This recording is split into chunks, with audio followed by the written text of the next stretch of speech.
Assalamualaikum warahmatullahi wabarakatuh. Perkenalkan, nama saya Bayu Arifin Putra dari kelas 83. Pada kesempatan kali ini saya akan mempresentasikan IPA bab 6 yang berjudul Struktur Bumi dan Perkembangannya. A. Struktur bumi. 1. Karakteristik lapisan penyusun bumi. Bayangkanlah kamu mengupas kulit telur rebus yang sudah matang. Kulit telur ini merupakan bagian terluar telur. Sama seperti telur bumi yang disebut kerak bumi, lapisan putih telur sama seperti lapisan inti bumi, berada tepat di bagian tengah.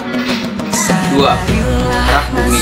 Ada dua macam lapisan kerak bumi, yaitu kerak benua yang terdapat di daratan dan kerak samudra yang dasar lautan. Lapisan kerak bumi ini merupakan lapisan yang paling kurang rapat, memiliki massa jenis terendah dibandingkan lapisan bumi lainnya, sehingga berada paling atas. 3. Mantel bumi. Lapisan ini merupakan lapisan yang paling tebal, yaitu 2900 km dan paling berat di antara lapisan lainnya. Sebenarnya mantel bumi juga terdiri dari dua lapisan seperti inti bumi, yaitu lapisan mantel luar dan mantel bawah atau dalam. Lapisan mantel luar lebih tipis, yaitu sekitar 35 sampai 410 km, sedangkan lapisan mantel dalam berkisar 410 sampai 2900 km. 4. Inti luar bumi. Berbeda dari kerak bumi dan mantel bumi, lapisan inti luar adalah satu-satunya lapisan yang terdiri dari cairan pekat yang disebut magma. Tidak ada air di sini. Cairan terbuat dari lelehan besi dan nikel. Ketebalan lapisan ini adalah 2900 km sampai 5100 km.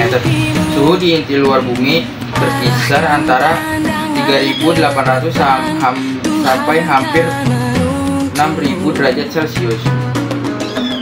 5. Inti dalam bumi. Lapisan inti dalam memiliki suhu tertinggi, yaitu antara 5000 sampai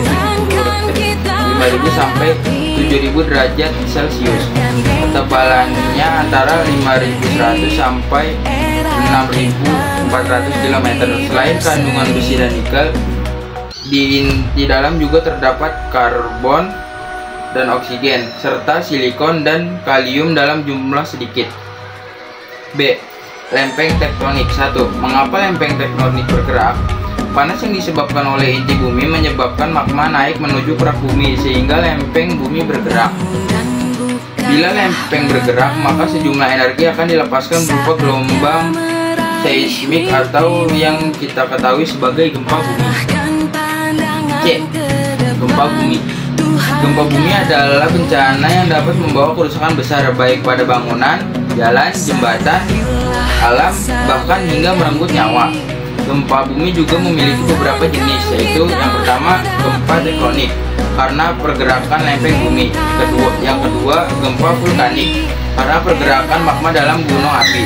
Yang ketiga gempa runtuhan karena tanah longsor. 4. Gempa tumbukan karena jatuhnya benda langit yang berukuran besar dan berat. 5. Gempa buatan. Gempa yang dilakukan karena kegiatan manusia. Setelah gempa selesai, biasanya akan muncul bencana lain yang terjadi seperti 1. Gempa susulan, dan 2. Tsunami. D. Gunung berapi. Indonesia masuk ke dalam wilayah cincin gunung api Pasifik. Tentu saja hal ini dikarenakan Indonesia memiliki banyak gunung berapi. Meskipun terdengar mengerikan karena Indonesia memiliki gunung berapi, namun keberadaan gunung berapi tersebut memiliki manfaat, antara lain: 1. Banyak sumber mineral dalam bentuk batuan biji, logam yang terletak pada batas lempeng. 2. Banyak sumber energi berupa minyak bumi. 3. Terdapat energi alternatif, yaitu geotermal. 4. Material yang dikeluarkan oleh gunung berapi dapat menyuburkan tanah. 5.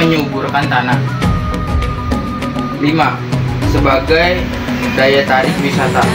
Sekian presentasi dari saya, mohon maaf bila ada kesalahan kata, dan tidak lupa juga saya mengucapkan terima kasih kepada Budian yang telah membimbing saya dalam tugas ini. Wassalamualaikum warahmatullahi wabarakatuh.